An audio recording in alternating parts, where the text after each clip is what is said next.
mbokk yi ñu ngi leen nuyu te leen gërëm ci déglu bi ngeen def seen émission fii ci African Time ci WPAT 930 AM.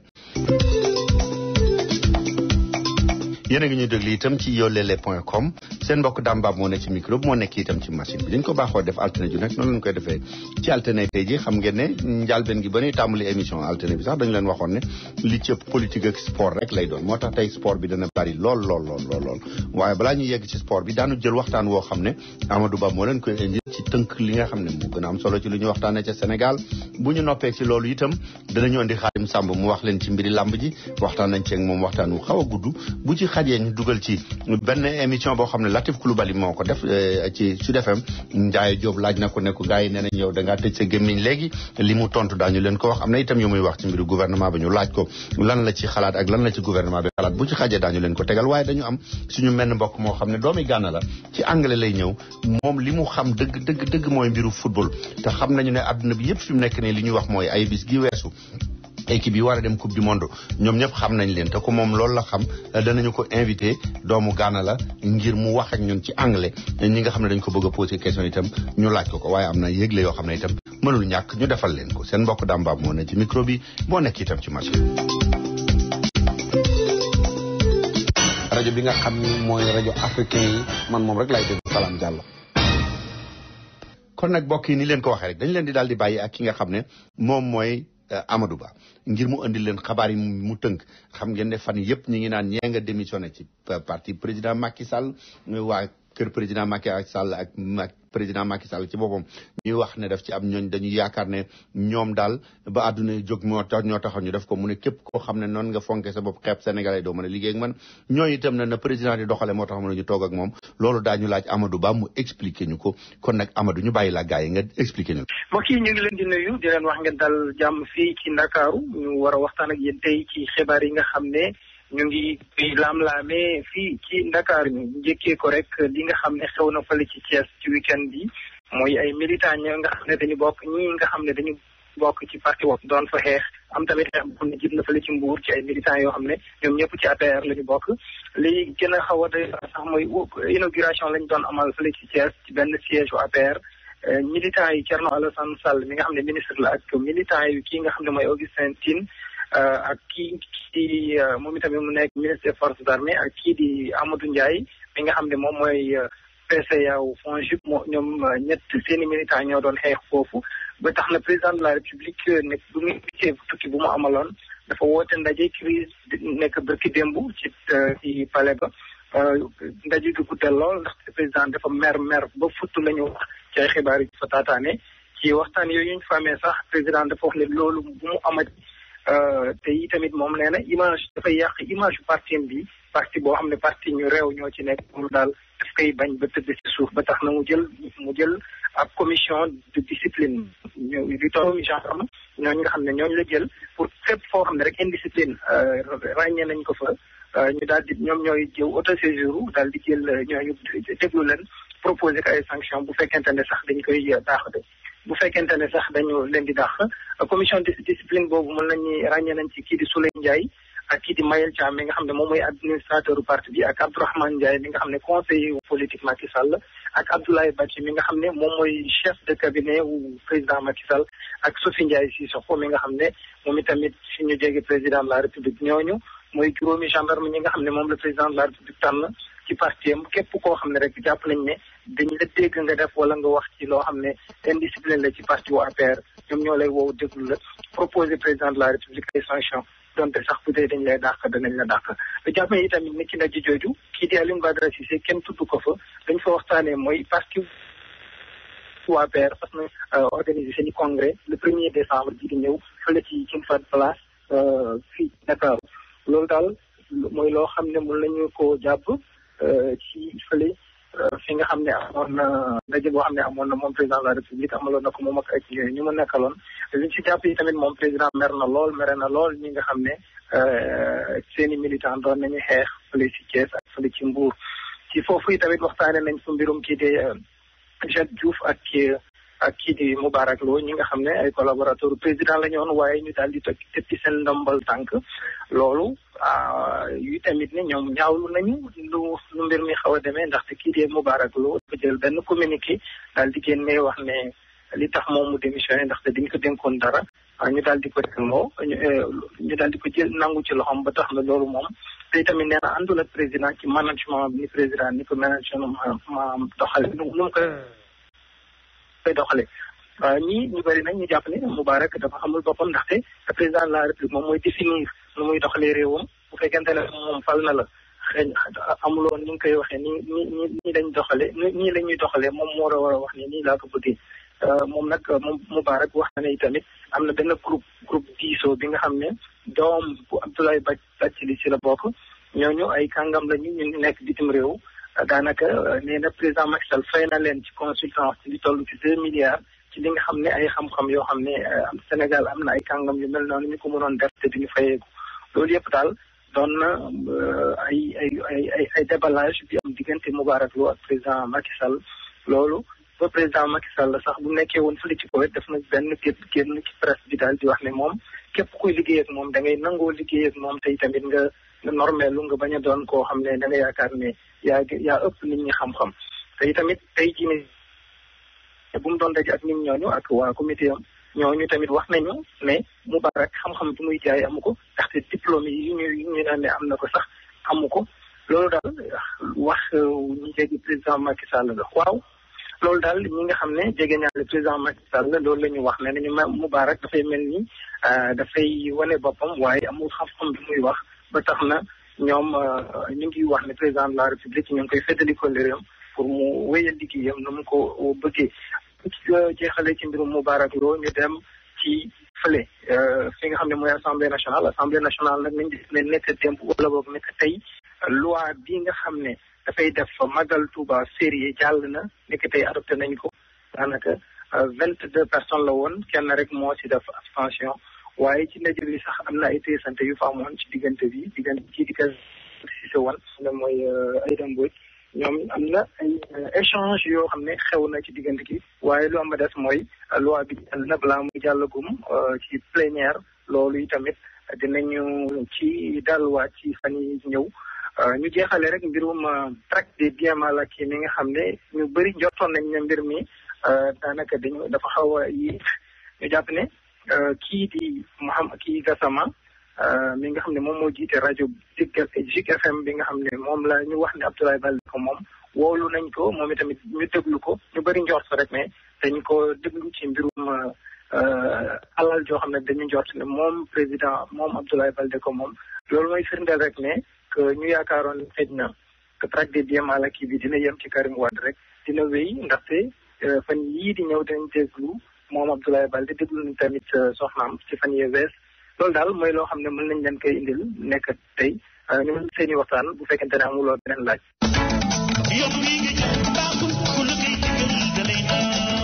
xam ngeen ne Royal Air Maroc lu mas a nekk seen yitte daf ci taxaw lu ngeen ko laaj dana ci def la mu man moo tax ba ngeen ko ne na vol yi yokk ba dem bi yomb da koo yokk Royal Air Maroc am na ay vol yu bari yoo xam ne day jóge fii ci New York di dem ci lu mat daanaka fanweeri réew ci Afrique te nag Royal Air Maroc bi yéen leen di jaay na muy yombe kenn du leen ko mën a wax te nag bu ngeen duggee Royal Air Maroc bu ngeen wàccee ba Maroc dem Casablanca soxlawu leen visa man ngeen a génn doxantu ji jënd seen i marchandise seet dëkk ba door a départ te nag Royal Air Maroc ña fay liggéey seen i bokk lañu yéen a bokk aada xam li ngeen bëgg ak li ngeen di bañ kon nag bu ngeen di tukkeeti dem leen fa mu gën a yombe te gën faa baaxe muy Royal Air Maroc laaj leen ko seen agent de voyage wala ngeen woote 1-800 344 6726 1-800 344 6726 wala ngeen visiter seen website royalairmaroc.com.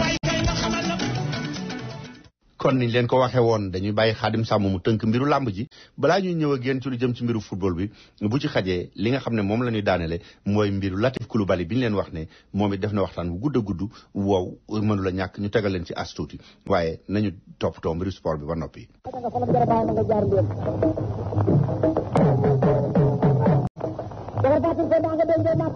jërëjëf Dame Babou ñu ngi lay gërëm bu baax di la sant nuyu képp koo xam ne auditeur African Time la di leen ñaanal yàlla di leen balu ak di leen baal képp koo xam ne sénégalais wala ngay sénégalais bu nekk ci États-Unis Amérique rawatina ñu nekk foofu ci New York ci Harlem di wax rek ni ba tey rek liñ ne daam soppeeku bërëb mañes loolu moo am Babou ci ci bërëb bi nga xam ni moo ànd ak dóor fii ci Sénégal wax naa ne démb jokkoon ak ki nga xam ne mooy Thierno Kafe yoroon kaddu li nga xam ni mooy CNG bi wax na ni promoteur yi silence la ñu def ñu ngi wax waaye kenn ñëwul jël date fi may wax ak yow li ñaa ginnaaw dafa doy tànk Serigne Modou Niang dong moo nekk ci làmb ji dëgg na ay journée yoo xam ni dëgg la yu ndaw yoo xam ni daanaka ñi leen xam bariwul waaye terewul combat yi dana yegg te dana neex ndax démb moo tëgg ñaareelu journée Sisa bëri démb bëri boy yàlla may ko ndam mu daan jël bu set teg adversaire am combat yi eggantool si juróom-ñaari combat muy journée boo xam ni Serigne Modou Niang moo ko organisé woon. nekk na bés boo xam ni itam mën nañ wax ne lu mat tubaab yu am solo ci ay chinois ak i naari libanais ak i tubaab yi français ñëw nañ dem seetaan si ko loolu sax xawoon na jaaxal nit ñi dina ko laaj. man li ma jàpp ne moo ko waral mooy ñi nga xam ne ñoom la tubaab bi di gane ci réew mi ak touriste bi gis nañu ne sa lambi Serigne Modou Niang non seulement combat yi dana bari te dana yegg te du am violence loolu moo tax tubaab bi ñëw démb seetaan si ko combat bi nga xam ne moo jaar ci diggante ki nga xam ne Lagos bu écurie Fass ak ki nga xam ne kii mooy Garga Mbossé nag dégg naa ci romandaat boo xam ne ndax yaakaar naa ni ñi nga xam ni ñoom ñooy waa écurie Fass dafa mel ni wala muy ñaari kaay yi dañuy wax promoteur bi ne bu fekkee dolliwuñu xaalis lamb mën naa bañ a am loolu nag defaguma ci gëstu ma ci war a def waaye for naa ko ci wéy nag tey jii ginnaaw bu 8h te fii Sénégal dam babu kon combat boobu 2STV moo ko tëggoon muy Alaji Ndiaye kon ba tey moom ci boppam moom promoteur bi waxagul exact date officielle bu mu jël boo xam ne mën nañ sukkandiku waaye kon sànni nañ ko ay miki mooy ñaari kaay yi jàpp nañu ni bu dolliwul xaalis mën naa bañ a am waaye loolu nag dama xamagul exact ci écurie Fass la wala ci bi nga xam ne mooy Garga Mbossé di wax itam ni leer na la ñu tey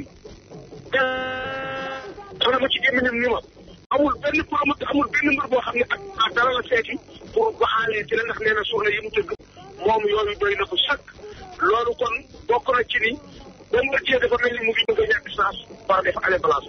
ndax ki nga xam ne kii mooy Abdou Aziz Ndiaye bi tegoon Balla Gaye 2 jox ko avance boo ndox digganteem ak Bombardier seen Bombardier juróom-ñaar fukki million Bombardier bañ kon Aziz Ndiaye bay defi Bombardier dem na Suisse am mbër mum fa waxal loolu ba tey daam baabu auditeurs yi africain time nañu ubbi seen nopp déglu ma la ma ci jàng ci démb ci ki nga xam ne mooy Thierno Ka wax na ma ni ma bépp mbër boo xam ne bii amuloon licence fii ci Sénégal doo ci bëri bépp mbër boo xam ne nekkoo ci écrit doo bëri kon ba tey bu Aziz Ndiaye joxe mbër moomu avance xamaguñu visage am xamuñu nu mu mel xamuñu confidence am Balla Gaye bu jëlaatee avance boobu mën naa rees ndax CNG bi ci seen bopp nee nañu mbër mii ba ci Sénégal ci benn écrit affilié ba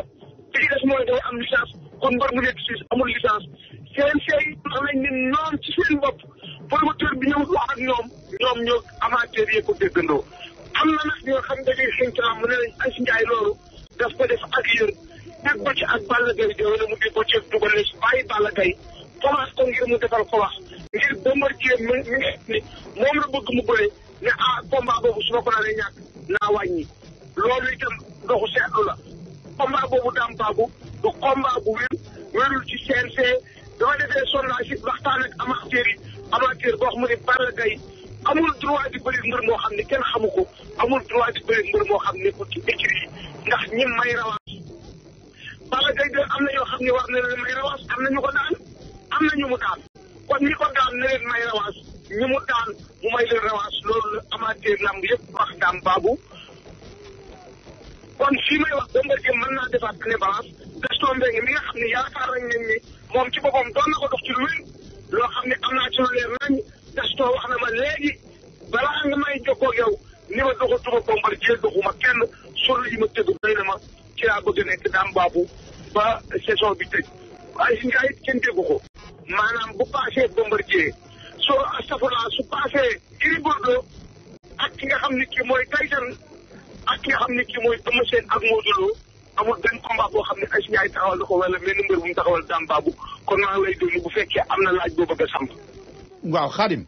ma ne dafa mel ne làmb ji laaj naa la ko ay bis gee weesu ne la nuruwu la ne dafa nar a delluwaat ci doxin wu normal ndax fi mu nekk nii dañ ko bëgg a delloo fu mu warul woon a weesu. dëgg la daal loolu nga wax mooy li wér démb waxtaan naa ci ak Saliou Seck bëgg jàmm ndax maanaam nee na fii promoteur yi toll waxoon naa leen ne boo yéegee ba ca njombaxtal la njombaxtal nag yow yaa koy xam yow mi nga xam ne da ngaa dëkk nank fële ca Kajoor njombaxtal mooy dem ba nga xam ni amatuloo benn bànqaas boo teg sa tànk wala amatuloo benn caar boo mën a jàpp foofa la lamb yegg léegi nag daam lamb day wàccaat ba dellu si wàcc ma fay ko 1,5 million ak 2 millions nga xam ni su boobaa comme 300 francs mën a jënd bee seetaan ko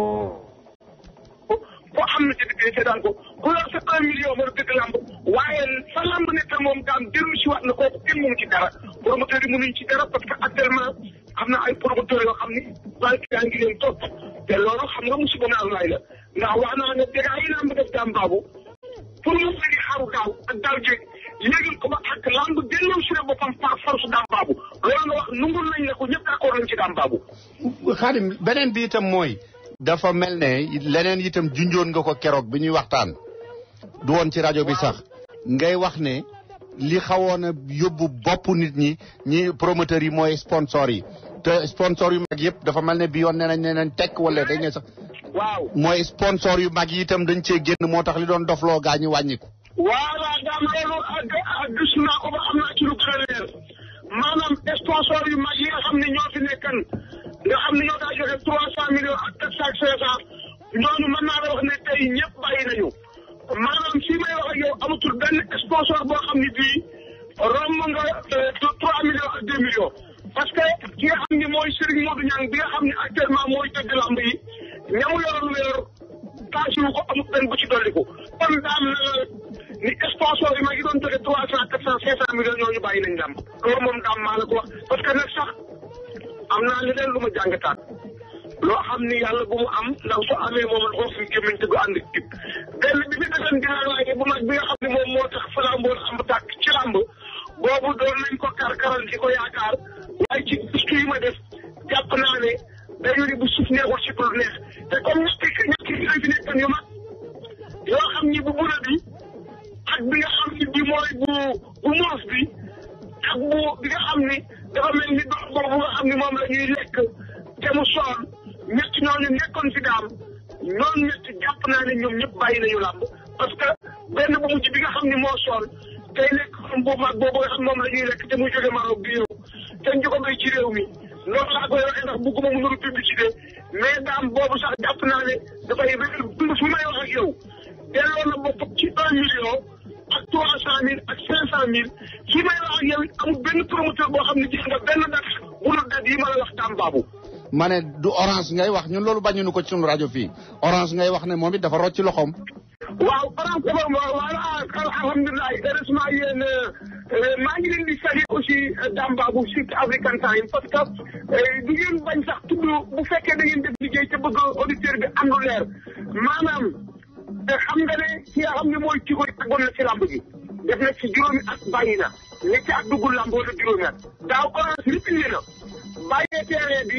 expresso rek moom dafa sifam daaw kon ba nekk si fa neexut nee na ku sif neexut bul sifli expresso moom itam kenn déggatu ko kon orange ci boppam lañ doon karkaral yaakaar dana dugg ci làmb ji waaye ba fi may wax amul benn promoteur boo xam ni suñu sene nga orange nungu laa recevoir wala mu wax ak yow pour dara la sponsorisé ki nga xam daal moo ci ëppoon yaakaar ci 20% mooy Gaston Mbengue te ba fi may wax ak yow amul fenn fu mu waxee ne orange woo na ko mbaa woo na orange amul fenn foo xam ne fii ñoom promoteurs yi nga xam ne jot nañoo engagé 60 80 70 50 100 kenn ku ci am sponsor bu la jox fi mu ni 10 millions amul daam baabu. waaw Khadim kon dafa mel ne mer mi yemul woon rek ci ñi nga xam ne ñooy sponsor yi ndax amateurs yi itam bi violence bi bare xeexoo yi bari dafa mel ne ñoom it dañ doon bëgg a yegg ci ne doy na ci kër barke. waaw amateurs yi li ñu bëggoon daam yàlla def na ko ndax boo fàttali ko yow xam nga ne daa nga toog arène sénégalaise wala arène Ndoye wala Robert Delmas wala nga toog Lambi Joola wala nga toog Baye Gaynde wala nga ñëw fi nga xam ne fii mooy Baye Gaynde fee fii maam góor ci bëri Robert bëri bu rëy ba daam baabu da ngaa gis lamb ci def ne day gër Tëngéej Bargny Dakar Mbour Thiès Louga Ndar booba amateur dañoo 5000 francs jënd bii ñaari téeméer seetaan Mbaye Guèye Robert et c'est 4000 francs jënd ci palaat ceeb añ jënd ci bidéel ak virée goutte wala mu jënd ci bidéel ak Coca Cola naan say 1500 francs yi bu yeggee desal ci lu mu xëy ndekki léegi boo xoolee tey bu fekkee sport si 500 millions nga bëgg a jaay amateur bi 3000 4000 5000 francs ak 10 000 francs ak amateur jënd bi ba pare du am fu mu toog bu yéegee loolu lës dem baabu jeex na fii may wax ak yow man naa la wax ne par Maurice ci ñaari journée yi amul ci benn journée bu am 500 personnes yi jàll ko kon lii ma lay wax li ma jàpp mooy dana promoteurs yi nañu toogaat dellu ci waat seen xel mbëri lamb yi dellu seen xel xam ne la woon ni ku na li ma la bëgg a wax nag di ko may exclusivité auditeurs yi African Time fii ak fukki at ak juróom bépp mbër buy feeku 50 millions ak 60 dootoo takk ngeen bu bëri loolu moom exclusivité la ñii ni auditeurs yi African Time di ay sénégalais wala africain lañ bind na Xaadim Samb ne na fii ak fukki at ci kanam mbër moo xam ne da ngay laaj 50 millions mbër boo ko tekki sa ngeen ba daam baab maa la wax loolu. ah kon de xam naa ne moom préparation yi Amérique ak Italie ak France ak yooyu dana wàññi ko boo moytuwul de. déedéet loolu jeex na daam. xam nga fi mu ne nii mbër yi dafa am loo xam ne yàlla daf leen ko defalan te dañ ne yàlla bu la kàccoo boo feccut yaa maam ne yàlla du man ci loxoom day kàcc kenn fecc léegi bu soobee yàlla dem Angleterre def préparation wala nga dem Amérique wala nga dem Italie wala nga dem Espagne loolu mën nañoo jàpp ni dana jeex ndax xam nga tax muy jeex léegi amateurs yi seen bopp ya nekkan bitim réew daa jox mbër yi seen xaalis di leen ko may ak i biee xool nañ ba xool ne mbër itam lay amateur ni mbër daa def pour bëggal amateur bi defatuñ ko daam baabu ndax daam baabu xam nga mbër def daa daanu bu dimanche mu takk ay ngembam takk ay jàjjam ñëw bàkkul ay amateuram su ko bu amateuram amee ngénte mu dem ca bu amee xew mu dem ca bu feebaree mu seeti ko bu deeree mu jaale ko léegi lu amatul daam baabu léegi mbëri lañ joxoon seen bopp ay star defuñu seen bopp ay sportif loolu nag moo jeex fi may wax ak yow amul benn mbër boo xam ne bu dul Mohamed Ndao Tyson génn nga Sénégal ren dem ci benn réew di ko préparer sa combat Tyson bi muy ñëw xam nga booba lii xewutoon booba yaakaar nañ ne sponsor dinañu dugg te sponsor yi dugg ñu daam baabu. merci beaucoup Khadim Samb. jërëjëf daal maa ngi lay gërëm baax di la sant nuyu képp kuy auditeurs yi African Time di leen jox rendez-vous dimanche bii nii seen incha allah ak samedi yëpp am na làmb. jërëjëf.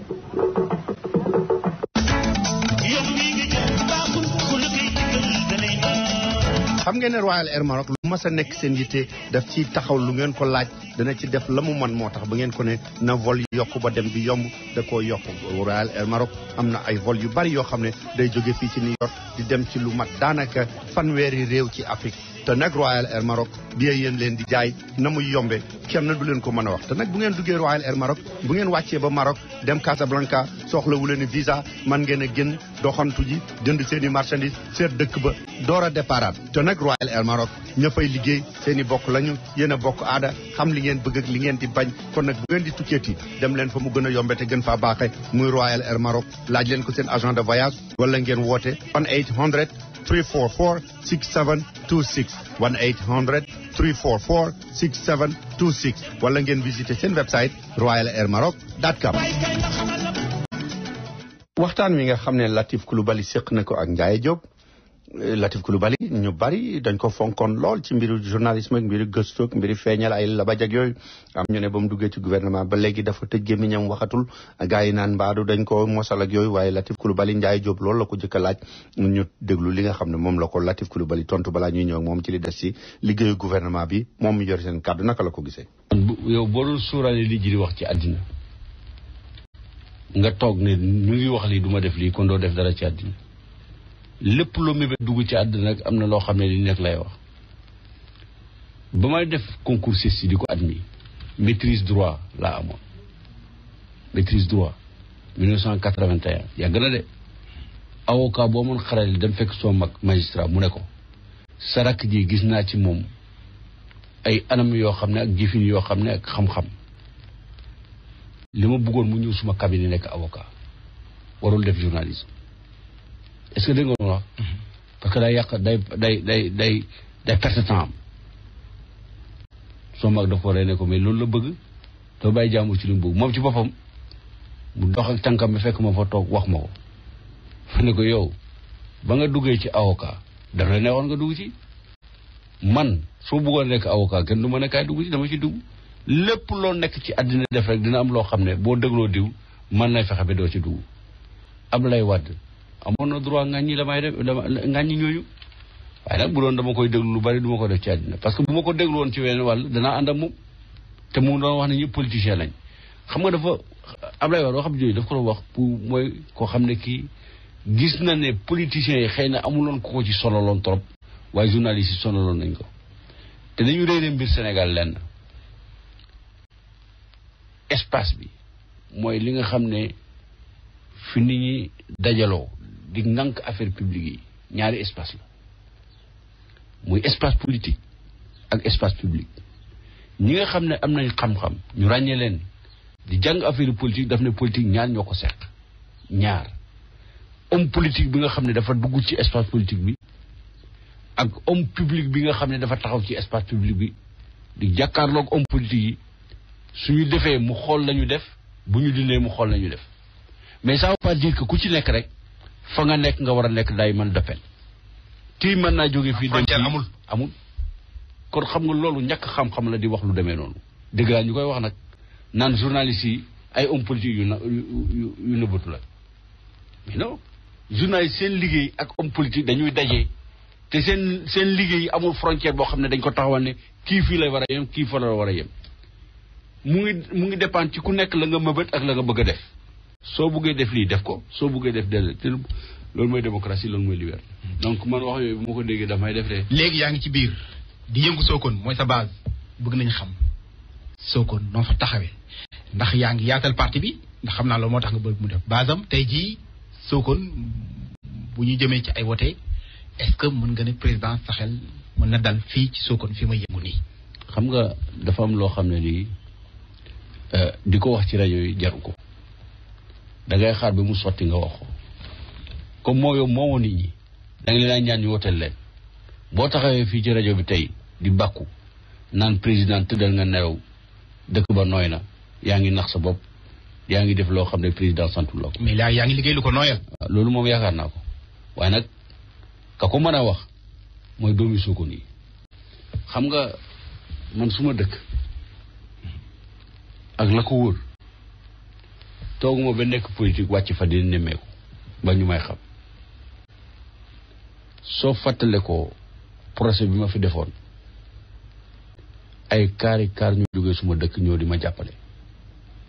nekk ca tribunal ba dañ ko fees ba xajuñ fa ab mandarga la waxuma ne loolu moo ni man Sokone am naa fa base mbala am naa fa loo xam ne kenn mënuma ko fa nangul dama ne am na loo xam ne jilante woon naa ko ñoom ci njëlbeen yaakaar na ne bu ma góorgóorloo tuuti danaa ci mën a suqali lu bari parce que politique nag mooy loolu wax ak nit ñi jëflante ak nit ñi wax leen lu mën a ne te doo leen fen sa mébét ci Sokone lan la. xam nga d'abord dañuy njëkkee ci li ma yóbbu ci politique bi mooy bëggoon naa ko def daje koo xam ne kii ay la yéwén laaj na ma ndax pare naa ma ne ko pare naa pour dugg ci. mais président. bien sûr loolu moom lu nekk la parce que nit ki boo nekkee moom daf ma nommé conseiller ñu daw weer mu laaj ma ndax pare naa pour ma ne ko pare naa ko ci parti bi lay ñëw parce que nit ki mënoo nekk moom ba pare sa waxi biir du méngoo sa waxi biti soo ndeeg nit boo buggee mu naw la parce que sa nawle la ngay seqam moom ci biir nga wone ko ci biti te soo wonee ci biti ba pare nga taxaw ca am sa fasaa am sa dayo am sa taxawaay lépp lu may doxal ci àddina muy suma dund noonu laa ko bëgg a doxalee moo xam ci politique bi moo xam ci leneen la maa nga Sokone nag dem ci làmb jaay bàkku la gën moo jóge fa di bàkku mais sa xale ngi ciy nekk am fa ndombal tànk bu mag PCR. non xam nga Sokone commune la xam nga réforme bi nga xam ne bu sottee dafa am commune day am conseil général départemental day am commune rurale day am président sax nangu ñuy wax commune rurale danaan commune rek comme dina am ñetti palier de collectivité locale benn mooy commune 2 mooy conseil général 3 mooy conseil régional du caa gën ne man fii laa bëgg a dem fa lay dem man naa am bëgg-bëgg su ma bëgg-bëgg bu méngoo ak bëgg-bëgg parti bi ma sant ci yàlla bu dee suma bëgg-bëgg saafaanu naa bëgg-bëgg parti bi ma ànd ak la bëgg-bëgg parti bi am parce que loolu mooy militant discipliné. kon xaaral moo tax nekkuloo député parce que mos naa dégg nga ne nekk député nekk na sa xel. waaw loolu damay wax nit ñi dama dem ci benn journaliste mu ne ma nit ñi day yaakaar ne da nga déçu parce que nekkoo ministre. man leen mais journaliste bi ñi la wax loolu ñàkk xam-xam la ma ne boo seetloo bëgg-bëgg ak la ngay am du nekk loo xam ne tuuti day méngoo yow mën ngay bëgg mais yàlla mooy dogal amul kenn ku yeewu tey de bëggu may nekk ministre mais boo ko nekkul itam am na sax mais boo demee ba dugg ci politique di ko def mënoo yeewu ne bëggu may nekk ministre. c'est légitime nga laaj ko. waaw non doo ko laaj sax dafay nekk sa xel nga bëgg ko laaj ko nag foofu la nit ñi wutee xam nga li ngay laaj te yàlla pare jox la ko doo ko am xam nga li dàq ñëw a kaay sa place ak yi mooy gën jox leen ma suma place man nag bokk yàlla defal na ma mu bokk ci nga xam ne naan kaay fii ngay toog waaye du ma ne fii laa war a toog parce que loolu man gëmu loolu parce que yàlla may na ma loo xam ne am naa histoire bu ndaw ci suma passé diggante yi li ma def mosumay laaj la ma màndargoo ak la may def ak la ma bëgg di ko def ak la ma ca ràññee moo ma indiwoon fi ma nekk fi directeur général moo indiwoon ma nekk directeur général école bi waaye du woon dama ko laaj ñi toog fii jiite kër gi ak feneen xam nañ ne mosuma koy laaj junju dañ ma ko jox ma ko sax ma delloo ko waxantuma laa loo xam ne nag lii ñoo ko ma woon ànd ci mosuma koy laaj astima la nga xam ne nag yàlla daf ko dogal muy prérogative benn nit moo koy joxe kooku boo ko laajee ci ñàkk fayda la bokk. parce que li tax ma laaj affaire député bi. waaw mais député bi. jamono yooyu dañu boole woon ci entre guillemets quota société civile. non loolu amul ñu ne biñ ñëwee yow la ñu tegoon ak Kati Cissé nga ne doo xëccoo ak moom. loolu amut. lan moo am. loolu amut man munu moon a bokk quota société civile parce que dama bokkoon alliance Benno Siggil Sénégal Moustapha Niasse jiite ko bés ba ñuy def liste yi ca guddi ci booru 11h ci guddi la Moustapha Niasse woo dama lay yëgal Moustapha Niasse suma xarit la soo mag la waxtu wu ne man damay woo am naa loo xam ne li dama koy gërëm di ko santé dafay taal otom ñëw suma kër toog fa ñu toog di waxtaan ba mu nekkee président assemblée nationale nag jotewul mais avant dafay ñëw toog xam nga loolu bariwul ñu ko fi am te mën naa ko wax ci rajo seedeel ko di ko gërëmee waaw wala suba teel mu ñëw toog ñu naan café suma kër ma moom loolu lu am la rakkam la mais jox na ma cër naw na ma te loolu lu am la daf ma oo ci guddi mu ne ma maa ngi defar liste yi liste bi nga xam ne Benno Siggil Sénégal moo koy joxe maa ngi lay def position sangam ma ne ko comme mbir mi dafa xat te man yàlla def na nga jiite coalition mbir mi jafe bëggoon naa nekk député lool waaye dafa am ne yoo xam ne itam nag dama ko wax ak ki nga xam ne moo jiite réew mi daf ma woo bureau këram man nangul ko ne ànd naa moom nekk conseiller ci affaire gouvernance ci wetam pour man lu am solo la donc léegi boo ma defee ci liste boobu xëy na place boo xam ne dina gën a xatal investiture yi donc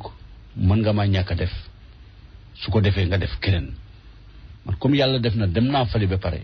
lañ ma fa waxit neex na ma te bëgg naa ko te am na ay perspective xëy na man bëggoon naa jàng liggéey député parce que politique boo nekkee député di nga ci jàng lu bari mais gis nga li yàlla di def ba ma nekkee ministre ñu tegal ma ci tey relation avec parlement maa ngi jàng liggéey député maa ngi jàng liggéey député te nekkuma député la ma ci bëggoon namoon ko ca pour nekkoon député waxuma lépp maa ngi koy def mais lépp loo xam ne parlement baa ngi koy liggéey man maa dox diggante parlement bi gouvernement bi lépp lay xam léegi maa ngi ci conférence des présidents maa ngi ci plénière yi maa ngi ci commission yi lépp lu député yi réunion muy ne solo xam ne président yee koy def maa ngi toog nañuy defeek nañuy doxaleek na parlement bi doxal lu ci bari dama ko ci jàng xam ko ci xëy na mooy doylu ga ma doylu woon bañ ma woowee ne ma nekkal député doylu googu la ma yàlla fay tey nekkuma député waaye maa ngi jàng liggéey député ni ñu ko defee donc man li ñuy wax na dañ ne na loolu amut mosumay nekk ci liste bi dañ ma woon ca ci suba ga bañ xëyee booru 10 heures téléphone bi sonné fekk maa ngi pare Moustapha Niasse ne ma dama la bëgg a dugal ci liste bi ma ne ko maa ngi lay gërëm di la sant xam naa lii sa mébét parce que xam naa ne da nga jàpp la ma waxoon ne député moom bëgg naa koy doon mais nag franchement dëgg-dëgg ay la yéwén du naxe du it ay affaire u tapale fi ma nekk neex na ma lool te xam nga nag Ndiaye man ministre conseiller laa woon ca président de la république mu dénkoon ma lu am solo te daan naa am chance wax dëgg yàlla mooy jox ay liggéey ci am tàngit loo xam ne li bu ca buggee waxtaan mën na ma caay woon ne ma lii ak lii ak lii loolu man pour man lu rëy la woon lu mag la woon moo tax mënoon dew ma assemblée xëy na tey mënoon naa nekk député voilà. mais yàlla dogal ko mais de assemblée boobu ñu des ci tuuti balaa ñuy yeggali sax jëm ñëwaat ci sa parti ndax ëllëg ci altine ji la ñuy def seen plénière jëm ci wàllu budget bi. budget bi ñu war ci waxtaan xool li ñu ne li ñuy def investissement li ñuy def fonctionnement yu mel ni bu amee dem ci nit ñi li ñuy njëkk a teg seen bët mooy présidence ñaata la am primature ñaata la am yenn institution ñaata lañ am ku ci nekk ñaata la am ndax yokku na ndax wàññiku na yow mi yor wàllu bonne gouvernance est-ce que yaakaar nga ni li ñu cëral wala investissement bi yelloo na ak bëgg-bëgg Sénégal. c'est-à-dire li ngay xam mooy budget investissement fa mu nekkoon fañ ko fekkoon yokk nañ ko de 25% ren jii. 400 milliards tegaan nañ ci juróom. da dem 600 milliards investissement xam nga loolu mooy li nekk ci budget bi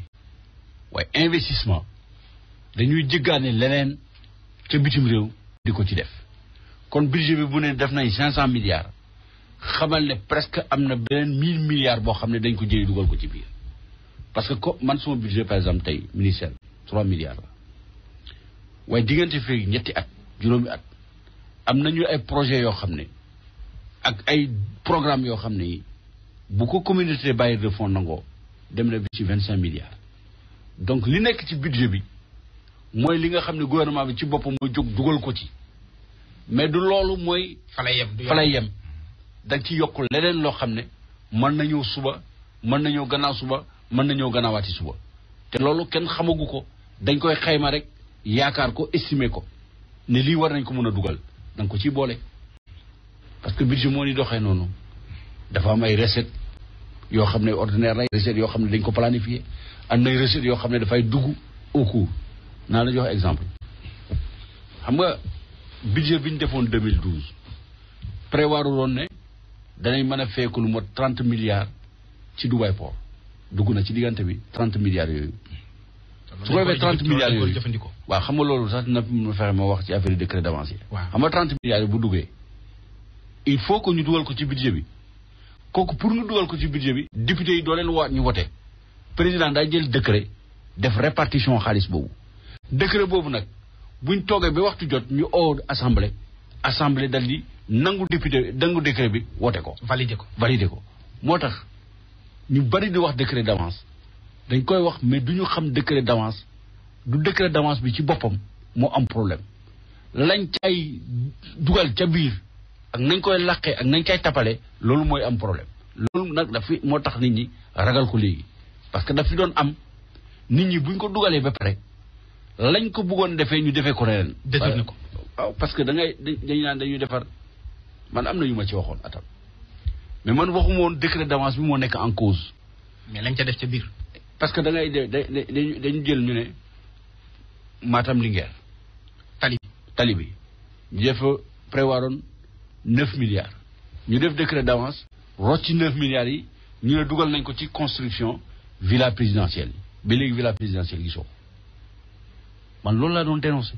du décret d'avance boobu bu ñu jëloon décret d'avance 9 milliards tabax ba ñu gis villa présidentielle ñu ne ñu ngi nii à la limite nga mun ko tangu mais ne fii lañ ko dugal waaye jël décret d'avance oui loolu mooy li war loolu moo tax assemblée nationale di ko contrôler waaye décret d'avance yooyu duñ ko daan yóbbu sa assemblée. yaa ngi pare dugal ci tiroir toog. oui mais loolu fekk nañ ci yu bari fii.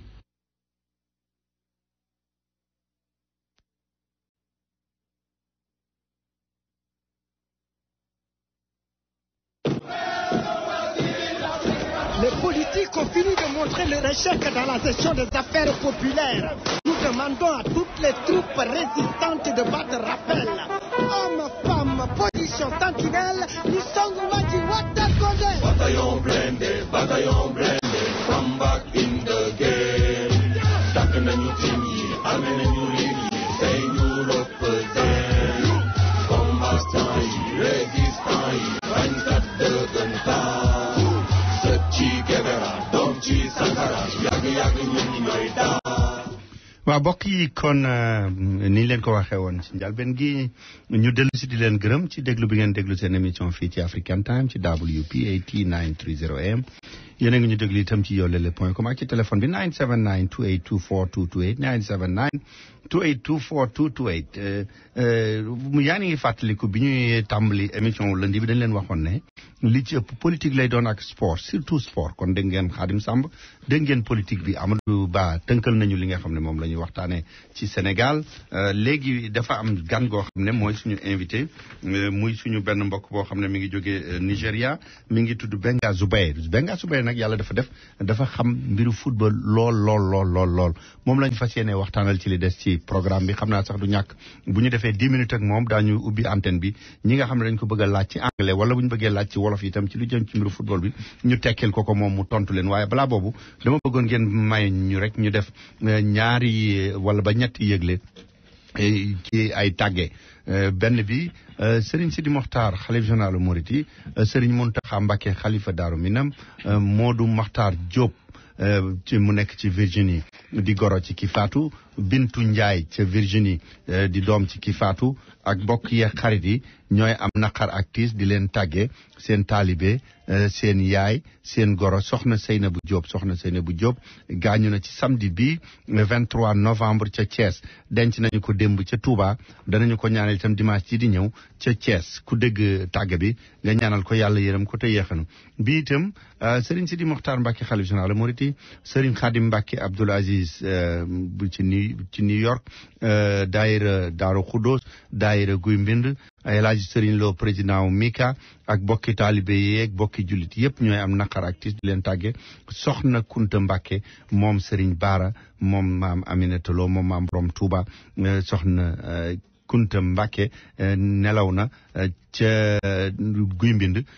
denc nañu ko itam démb ca Touba ku dégg tàgge bi nga ñaanal ko yàlla yërëm ko te yéexanu lii itam yëgle la boo xam ne mi ngi jógee suñu mbokk suñu xarit mu bokk ci African Time nekk suñu consultant ci mbiru làmb ji muy Birahim Ndiaye mooy xamle bokk yi ne waajuram wu jigéen moom itam dafa nelaw soxna Mati Dia ca Ndakaaru ñëpp ñi nga xam ne dañu bëgg a woo Birahim Ndiaye ngir man ko siyaare man ko jaale mën nañoo woote ci 77 ca Sénégal 653 3417 77 653 3417.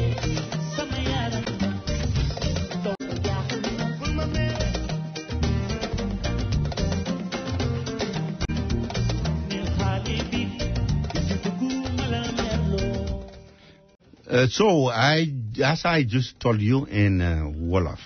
we have a very special guest. He's a brother, he's a friend from Nigeria originally, but who was born in the U.S., but who follows sports, and especially soccer, as they call it here in the United States, but everywhere else they call it football. His name is Benga Zubair. Benga Zubair, good evening. Good evening. Thank you for having me tonight. All right, brother. Where I want us to start before I let the listeners ask you questions. Okay. Everybody was following who will be the 5 teams representing the continent of Africa and Brazil for the World Cup in June. Present these 5 teams, if you may, please. Sure, definitely. The 5 teams, the qualifiers wrapped up. The qualifiers for the 2014 World Cup Brazil finally wrapped up last week. And the 5 teams are Nigeria, Ghana, Cameroon, Ivory Coast, Algeria, and Ghana. Okay. Yes. So what can we say briefly about each of the teams, their history? Sure. What can we expect from them? What are the situations today? Who are the players that are more known or on which we can rely to hope to go further than quarterfinal. Quarterfinal. Yes, expectations are high this time for African countries. All the 5 countries from Africa to do well due to the results of past events. Especially since after Cameroon, Senegal, and Ghana's quarterfinal run in 2002, and 2010. So there's expectations from fans and friends of African football for at least an African team to get to the semifinals, and if not possible, get to the final and, hey, win it. Why not? So expectations are high on Ivory Coast because right now, Cote d'Ivoire, they're the number 1 team in Africa at the moment. And they're called the Golden Generation because this generation has been built to win something. But they haven't been able to do it yet. So this is their last run to make an impact in African football as a whole. Ghana, quarterfinalist at the last World Cup in South Africa. And on paper, seem to be the strongest team in Africa after Ivory Coast, based on their pedigree and what they've been able to do over the years. So expectations are now on Ghana to if they can make the run they made in 2010 and do much better this time, a semi-final berth shouldn't be far off. Nigeria, disappointment over the years, World Cup 94, France 98. But this is a different Nigerian team, especially after the African Cup of Nations win in South Africa earlier this year. So people are looking at Nigeria to see if they can sort of take it one step further, come out of the group stages, and not just settle for quarterfinal, for semi-final. Then Algeria too, and last appearance, their appearance was in 82 and 86 in Spain, Mexico, and 2010 South Africa too. Not as strong as they were and everything, but I think they can pull a win or two and everything. But the first 4 countries, Nigeria, Ghana, Cameroon, and also I forgot to mention Cameroon, disappointment in the past. It seems to be that if Samuel Eto'o doesn't play, the whole team doesn't function. So I'll give it like a 50-50 to see how they do, because they would disappoint. But you just mentioned it. You started with Ivory Coast. Yes. But I feel very nervous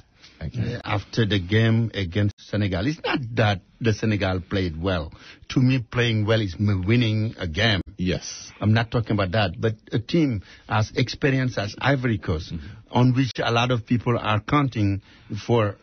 to let themselves be overwhelmed by these youngsters who don't have any credential. Yeah. And for 90 minutes, they were just praying that the referee blow the final whistle. That doesn't make you a little bit nervous? It does. It does, because prior to the match against Senegal, I think Ivory Coast sort of had an easy group. They were beating Botswana. I mean, they were the first team to make it to the playoffs very early. And in the first leg against Senegal in Abidjan, which they won 3-1. But second leg, their cause is to concern because remember the African Cup of Nations, they lost to Nigeria in the quarterfinals, lost the African Cup of Nations final to Zambia last year in Gabon, and they're sort of an up and down team. And also, yes. I was told that 11 of the main players are 28-year or older. Come on, you don't go to the World Cup with 28-year-old puppies. Puppies. Yeah, Ivory Coast is just, they seem to look good on paper. They listen to all the hails, the whole analysis about how good they are. But when it matters the most, they just can't seem to get over that hump, that whole, like, okay. Because, teams are defined by how many wins they win, but how you're able to go through the next stage. Like, remember France went through that phase before they finally won the World Cup in 98. Every country has gone through that phase. But Ivory Coast, after they won the Nations Cup in Dakar 92, it's just been, haven't been able to rise up to the level. Okay, let's talk about Ghana, because I'm not really a very knowledgeable football guy, but what I see in history, what you did 4 years ago doesn't predict what you will do. And I'm not sure that this Ghana can repeat the Ghana of the quarterfinal. That is very true, and all that too. But at the same time, too, also too, past records, pedigree, sort of helps going into a major tournament. Okay. Because you can also have something to hold on to, like, okay, hey, we did well. Doesn't always guarantee that, okay, I won the World Cup last time. We saw what happened with Italy. Yes. They won the World Cup in 2006. They came to South Africa. They couldn't even get out of the group stage. And France also And in France 2002. 2002. Yes. So you're right. It's an up and down thing. But I think what has kept Ghana sustained over the period of years has been the generation of players with Sule Muntari, Michael Essien, John Pansel, who came from the youth team and made it to the World Cup in 2006 and had a nice run in 2010. But right now, based on the players they have, from goalkeeping, defense, midfield, and all that too, they've been able to blend the veterans and the new core of players together and all that, especially with their performance against Egypt. Even though that's still not that still doesn't indicate what you've won the World Cup. But like I told you, I listen to my gut since I'm not knowledgeable. It looks like this Nigeria I've seen. It's a team we can have a lot of hope for. Nigeria has been going through a lot of transition because you remember too, we didn't qualify for the 2006 World Cup. 2008 Nations Cup, 2010 World Cup in South Africa was just a disaster. But it looks like everything under the senior teams, Nigeria is the king in Africa now. Yes, because of past history, pedigree, the talent of players we have. But when Stephen Keshi, the current coach, former player, former captain, took over the team, you've seen sort of like a new identity. Like recently, Keshi says that team harmony takes first on his list before talent, or if you've scored 1 million goals. Team harmony. And I can understand, because in the past we've had a bunch of good talented players, but no team unity. They were never together. Guys were like, you play for yourself. But he's put a lot of emphasis in it. And as you see that, the team is coming together. They're playing very well with the Cup of Nations that they won in South Africa, with the qualifiers and all that too. So Nigeria is a team going into the World Cup as a sleeper team.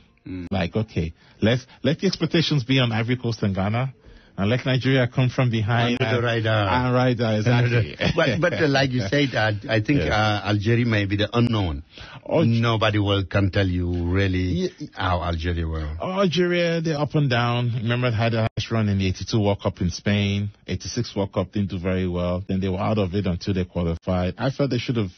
from what I saw in 2010 South Africa, they didn't have a bad team, but they just didn't do enough. And the qualifiers and everything, unfortunate that Burkina Faso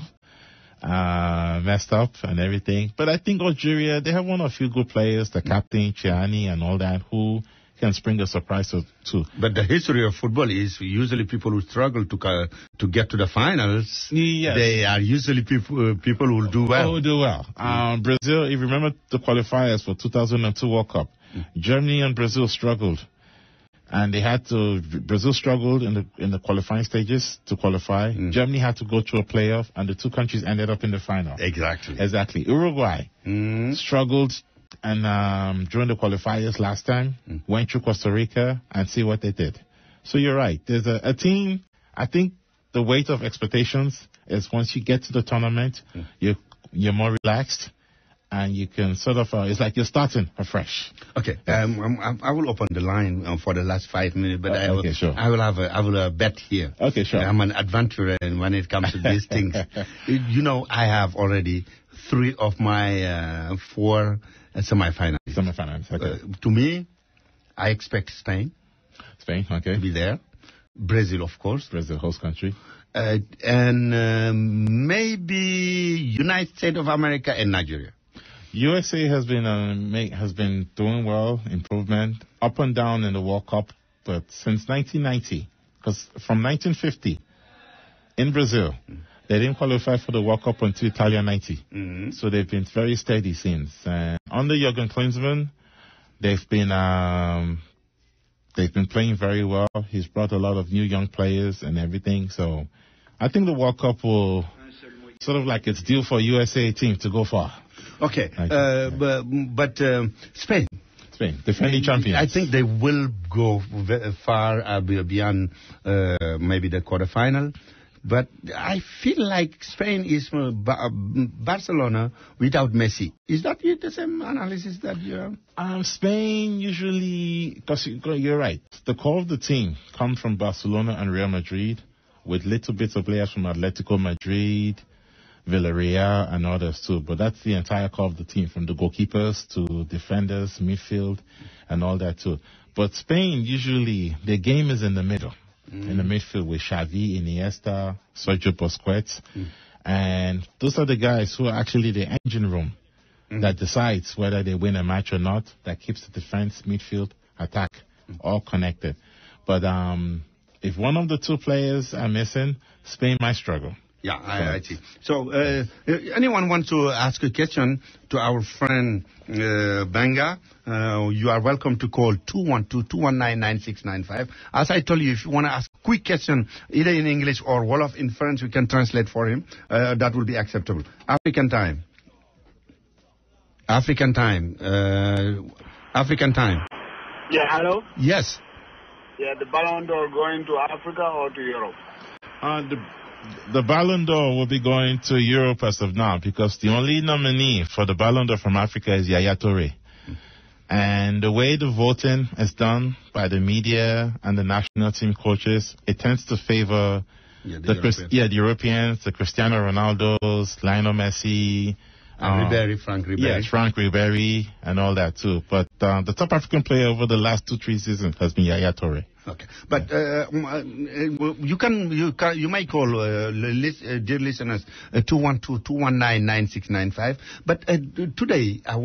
yesterday actually I was reading the France Football, and I'm surprised the way Ribéry and the French media are just acting as if they are doing propaganda or electoral campaign for the Ballon d'Or. Usually, good players are very discreet before they get to. It's become over the years, like actually, if you noticed, when Portugal and Sweden played last week, Cristiano Ronaldo had a hat-trick, and the Ballon d'Or voting had already closed. All of a sudden, FIFA decided to extend reopen it again with... I think there are some politics going on. They're saying that, okay, whoever voted before... Don't worry, that's cancelled. You can re-vote again. So it's like, are they trying to favor Cristiano Ronaldo or Messi? No, Messi is now injured and out for 6 weeks. For 6 weeks. It looks like... Exactly. I know that. So I have this friend I discuss with a lot. He keeps on telling me the Belgium team may be the surprise of the World Cup, since I don't follow them very well. Do you? Yes, very well. They were here in New Jersey when they played USA. They had a training session at Rutgers University. And this is the best generation of Belgian players since the Angel Schifo, Jan Kellermans, Jean-Marie Pfaff. And just a mixture of players from different backgrounds, Lukaku, Benteke, Vincent Kompany, and all that too. So, and the way they did well in the qualifiers and all that too, has just been magnificent. So Belgium is the team to watch out for. Hopefully the expectations doesn't weigh too much on them, on like, oh, they're expected to go far and they get to the World Cup and they crumble. But from what I've seen, they're very good. But Portugal. Portugal. Let's talk about England first, United Kingdom. It looks like this country has always one of the best championship, but never a good team since Gary Lineker, since a long time ago. If you look at England's history at the World Cup, after 1966, England has only been in 2 semi-finals of 2 major tournaments since 1966 World Cup. Italia 90, semi-finals, they lost to Germany on penalty. And Euro 96, they lost to Germans again on penalties at Wembley. It has either been quarterfinal, second round, or first round. And despite having the EPL, the top league, you're right, the Gary Lineker, John Barnes generation, they just haven't been able to, it's 66 to now, they just haven't been able to. I don't want to cut you off, but the first time I met you, we were talking about Germany. Germany, yeah. It's like